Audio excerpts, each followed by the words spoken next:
السلام عليكم ورحمة الله وبركاته. اللهم صل وسلم وبارك على سيدنا نبينا محمد. احنا دلوقتي كنا محوشين القشطة بتاعت اللبن. حوشناها بقالنا كام مرة كده بنحوشها وحطيناها في اكياس وشيلناها في الفريزر،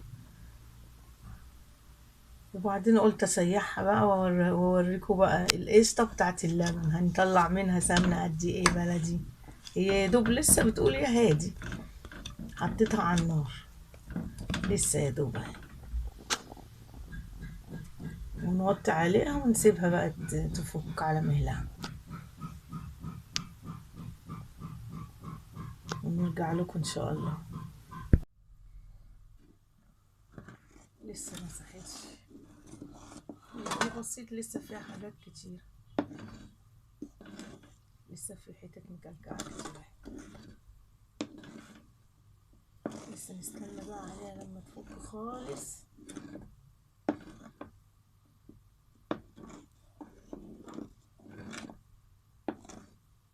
وسهل، ونرجع لكم ان شاء الله.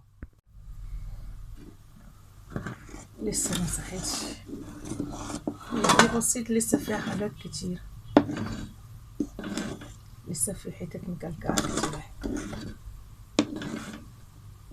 لسه نستنى بقى عليها لما تفك خالص.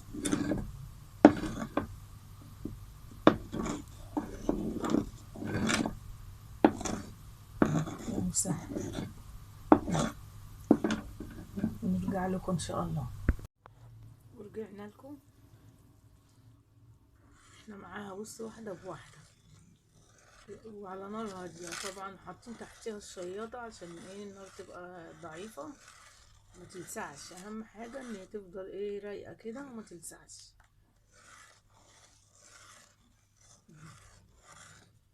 على مهلنا خالص اهو، طول ما النار هادية عليها ما تلسعش، رايقة وجميلة اهي. بس لسه طبعا لسه بدري عليها شوية، ودي احنا معاها لغاية اما تتقطع خالص وتستوي والمرطة تطلع منها.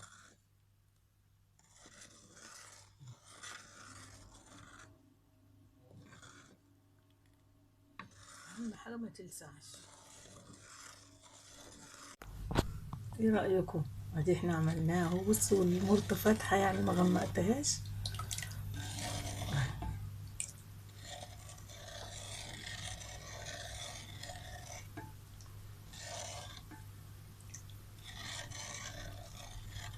يا ريت اللي مش مشترك عندنا بقى يشترك، شجعونا برضه يا ولاد.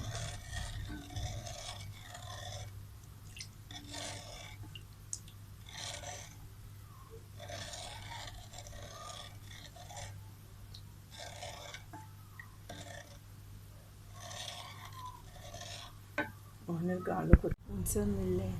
ودي احنا صفينا القشطة، الزبدة يعني. ايه رأيكم؟